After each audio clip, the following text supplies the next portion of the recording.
اعوذ باللہ من الشیطان الرجیم بسم اللہ الرحمن الرحیم لا الہ الا اللہ وحدہ لا شریک لہ لہ الملک و لہ الحمد یحیی و یمیت وہو علی کل شیء قدیر۔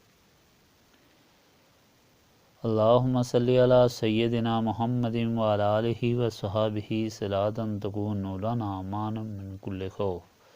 بسم اللہ الرحمن الرحیم۔ خطبہ مجلس کبریٰ عرس مبارک 20 جون 1954۔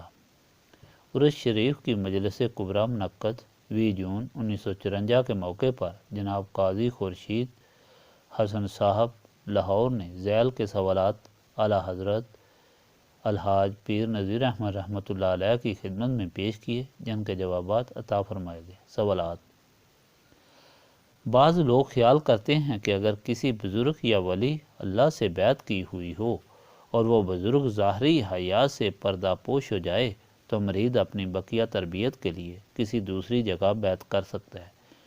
کیا دوسری جگہ بیعت یا نسبت نامناسب یا معیوب تو نہیں؟ ترک دنیا کا صحیح مفہوم کیا ہے؟ قرآن حکیم اور سنت مطہرہ کی روشنی میں بیان کیجیے۔ فقر و فقیری کا صحیح مفہوم کیا ہے؟ حضور اکرم صلی اللہ علیہ وآلہ وسلم کے ارشاد الفقر و فخری کی کیا تشریح ہے؟ اسم ذات اللہ اور ہو کے متعلق ارشاد فرمائیں۔ اسم ذاتی اور صفاتی کیا ہیں؟ لطائف قلبی کی ماہیت، حقیقت اور مقصد کیا ہے؟ نیز عالم، امر اور عالم خلق کی حقیقت کی تشریح کی جائے۔ ولی اللہ کی کیا پہچان ہے اور یہ کیسے بنتے ہیں، اور پیر کی اولاد کی حیثیت مریض کی نظر میں کیا ہونی چاہیے؟ پیر یا شیخ کے توسل کے بغیر معرفت الہی حاصل ہو سکتی ہے یا کہ شیخ کا وسیلہ ضروری ہے؟ جوابات: فرمایا، آپ کا وجود نہایت قیمتی ہے۔ ہر انسان کو تسلی رکھنی چاہیے کہ اس کا وجود تمام کائنات سے قیمتی ہے اور وہ کائنات کی تمام خوبیوں کا ظرف ہے اور وہ ظرف الہی ہے۔ ان سوالات میں سے صرف 2 سوالوں کا جواب دینے کے لیے پوری 2 کتابیں لکھی جا سکتی ہیں۔ پس نہایت اختصار سے اور مدلل جملوں میں اشارتاً سمجھاؤں گا۔ اگر کسی ولی اللہ سے بیعت ہے تو دوسری جگہ بیعت کرنا عام طور پر لوگ نہیں جانتے۔ اگر مخلوق حکم قرآنی ہے، اگر مخلوق میں کوئی آدمی اللہ کے نام کے لیے ہو تو پھر عمل ایسا ہو کہ اللہ کے سامنے ندامت اور شرمندگی نہ اٹھانی پڑے۔ ایک دن ایسا آنے والا ہے جب ہم کو، آپ کو اور سب کو اپنے اپنے خیال و عمل کا جواب دینا پڑے گا۔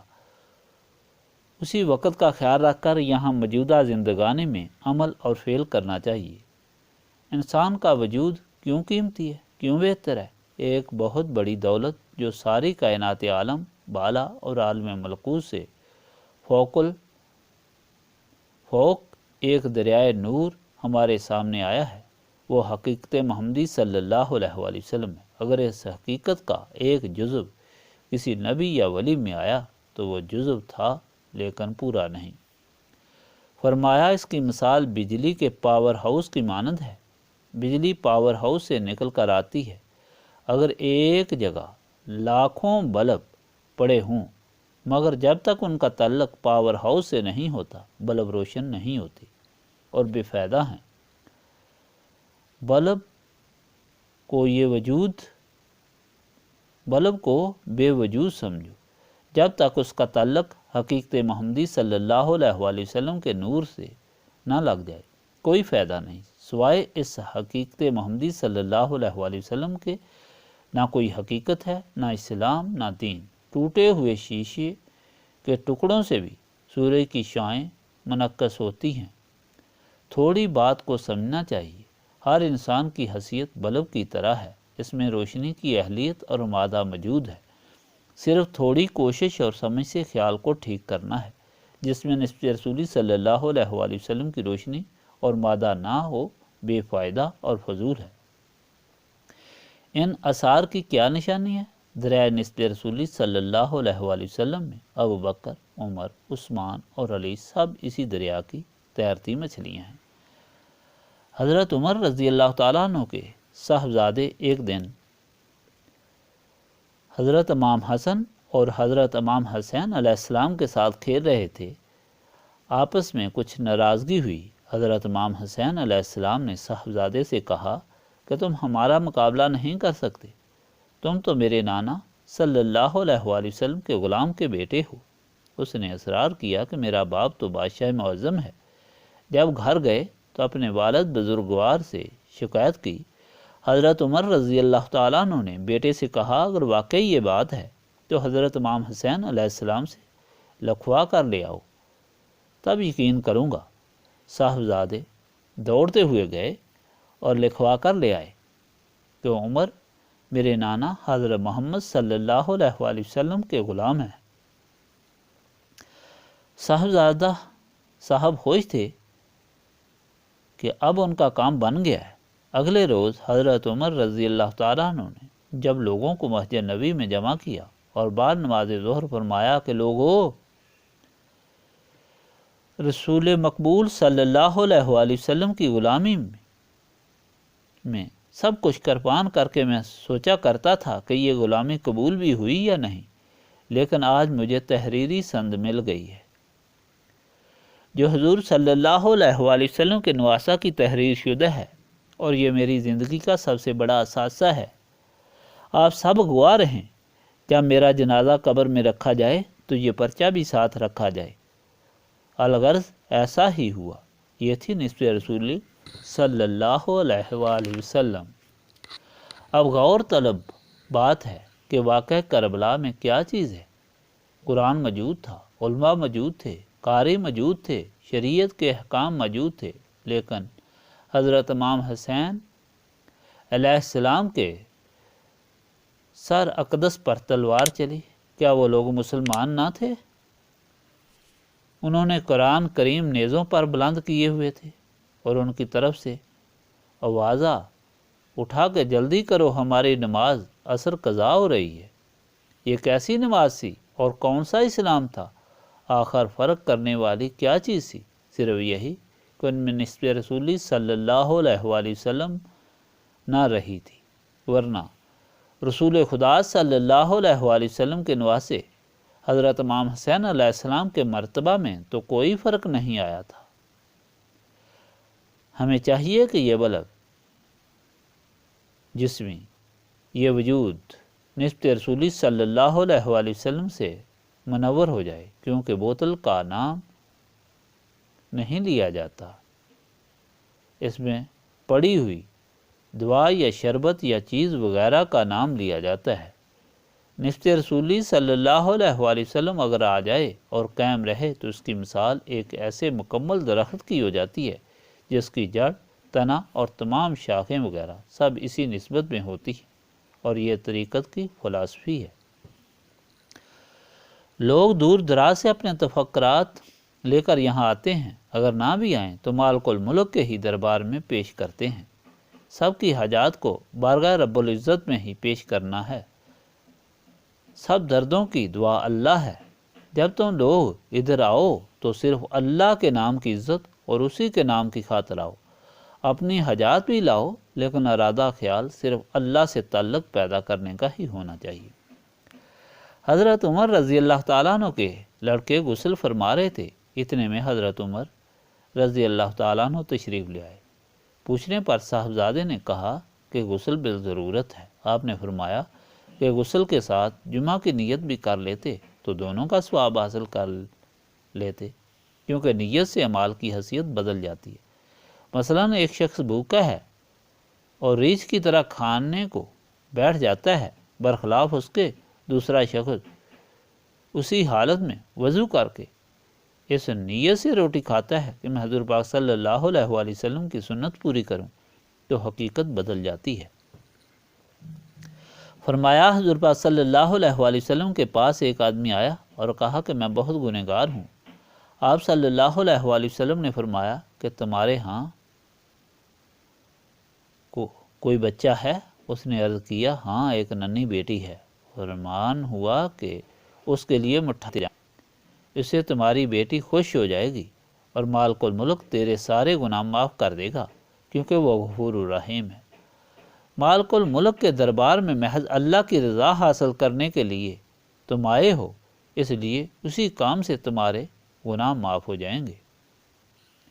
فرمایا رسول پاک صلی اللہ علیہ وآلہ وسلم کو تنگ کرنے کے لیے کفار کے لڑکوں نے آپس میں صلاح کی کہ ایک لڑکے کا نام محمد رکھا اور باقی سب مل کر اس کی بے عزتی کرنے لگے۔ تو حضور پاک صلی اللہ علیہ وآلہ وسلم کو اس بات کے سننے سے رنج ہوا۔ جبرائیل علیہ السلام فوراً حاضر ہوئے کہ اللہ پاک فرماتے ہیں کہ جس لڑکے کا نام ان کافروں نے محمد رکھا ہے، آپ صلی اللہ علیہ وآلہ وسلم کے نام کی خاطر اس پر دوزخ حرام کر دی گئی ہے۔ خداوند کریم کو حضرت محمد صلی اللہ علیہ وآلہ وسلم کے نام مبارک کا بہت لحاظ ہے۔ ہماری یہ مجلس بھی نسب رسولی صلی اللہ علیہ وآلہ وسلم کی خاطر ہے۔ بس یہاں کر اپنی جان کی خدمت نہ کرو، بلکہ لوگوں کی خدمت کر کے اپنے باطن روشن کرنے میں مصروف رہو اور اپنی رفتار زندگی کو درست کرو۔ اس تمہید کے بعد فرمایا، سوالات کے جوابات بالاختصار۔ جس کسی بزرگ سے بیعت ہو، اگر یہ بیعت خداوند تعالیٰ کی رضامندی اور رسول خدا صلی اللہ علیہ وآلہ وسلم کی تابعداری کے لیے ہے تو درست ہے، اور یہی حقیقت بیعت ہے جو قیامت تک نہیں ٹوٹ سکتی۔ البتہ اصل و معنوی بیعت کے بعد اگر اصل مقصد حاصل نہ ہو تو نئی بیعت درست ہے اور پرانی کالعدم۔ 2. ترک دنیا یہ نہیں کہ کاروبار چھوڑ کر جنگل میں جا بیٹھے۔ ترک دنیا معنوی حقیقت ہے۔ ایک عالم خلق ہے جس میں ہماری دنیا ہے، دوسرا عالم امر ہے جو نور مطلق ہے، وہ کن کہنے سے پیدا ہوا، اس کا مقصد عرش نوری ہے۔ دنیاوی زندگی میں جسمانی اغراض سلفی ہیں، انسان کو دنیا میں محو کرتی ہیں، پس نفسانی خواہشات کو زیر کر کے روبا خالق رہے۔ دنیا میں رہتے ہوئے اسباب دنیا سے جو محض انسانی وجود کے لیے پیدا کیے گئے دل نہ لگائے، اپنی جان اللہ تعالیٰ کی محبت میں وقف کر دے۔ قرآن مجید میں ہے، وَأَمَّا مَنْ خَافَ مَقَامَ رَبِّهِ وَنَهَى النَّفْسَ عَنِ الْهَوَىٰ فَإِنَّ الْجَنَّةَ هِيَ الْمَأْوَىٰ۔ اور جو اپنے پروردگار کے سامنے کھڑے ہونے سے ڈرتا اور جی کو خواہشوں سے روکتا رہا، اس کا ٹھکانہ بہشت ہے۔ فقر و فقیری بھی یہی چیز ہے۔ سب اعمال، سب کام محض اللہ کی رضا کے لیے ہوں۔ ایک شخص کروڑ پتی ہے مگر اسے دنیا ابھی لالچ نہیں تو وہ دنیا دار نہیں ہے۔ برخلاف اس کے دوسرا شخص ننگ دڑنگ ہے مگر دنیا کا لالچ لیے ہوئے ہے اور وہ دنیا دار ہو سکتا ہے۔ لہذا جو شخص بھی دنیا کے لالچ میں مگن ہے وہی دنیا دار ہے۔ اس کی ظاہری مال و دولت اس کے دنیا دار ہونے کا ثبوت نہیں ہو سکتی۔ اہل فقر کی کیفیت عزم حلال کی ہے، جیسی ایک مردے کی حالت وصال کے ہاتھ میں ہے، جو اپنی مرضی کے مطابق اسے غسل دیتا ہے۔ اس کی نماز جنازہ پڑھی جا چکی مگر اس مردے کی زندگی مالک کے ساتھ ہے۔ سونے چاندی کے ڈھیر بھی اگر اس کے سامنے رکھ دیے جائیں تو اس کے سامنے کوئی حقیقت نہیں رکھتے اور نہ وہ ان کی طرف متوجہ ہو سکتا ہے۔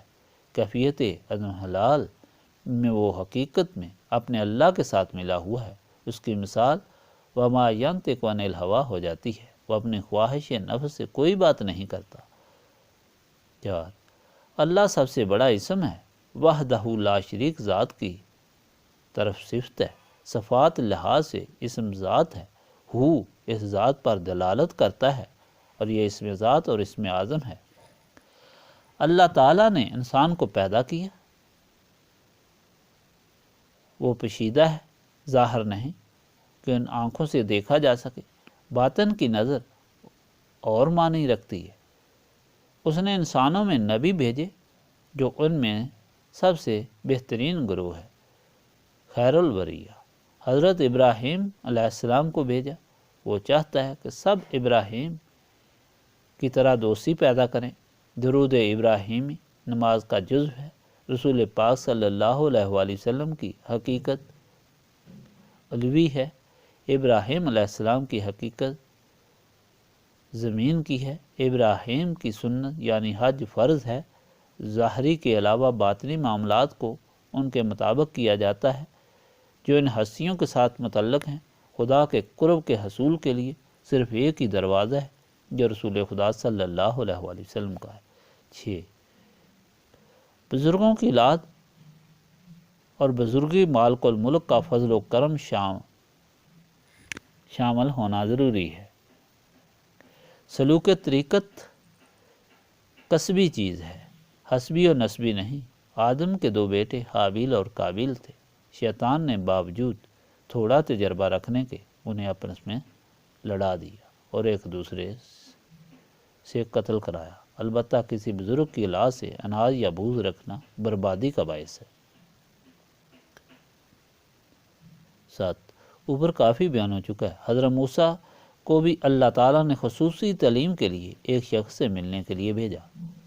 اس واقعہ کا کلام پاک میں واضح طور پر ذکر ہے، جیسا کہ سورۃ قاف کی آیات 65 تا 82 میں بیان ہوا ہے۔